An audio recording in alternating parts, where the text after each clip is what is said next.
Jean-Luc, c'est plus une expérience théâtrale qu'un spectacle à proprement dit. C'est une sorte de performance autour de la vie de Jean-Luc, qui est un être assez incroyable. Alors, il ne veut pas être filmé, mais il viendra bien sur scène, parce qu'il a 1000 histoires à raconter, et il n'y a que lui pour les raconter de cette façon. Je me mettais toujours dans cette zone. À l'époque, c'était sauvage. On faisait un peu ce qu'on voulait.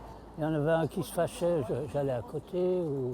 Alors, Jean-Luc, c'est un brocanteur emblématique de la place du jeu de balle, et à travers le récit de sa vie, en fait, on va interroger notre rapport aux objets, mais aussi comment on s'échappe du réel, comment on va vers l'imaginaire. Vous pouvez prendre tout le sac, hein? On recommence un petit peu avec le... Encore une fois?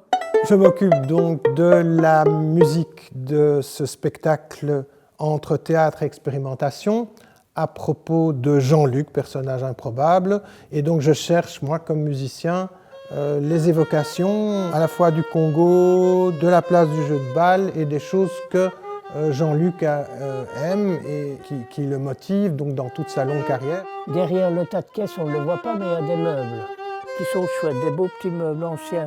Les évocations sont multiples et donc le travail assez intéressant et en devenir.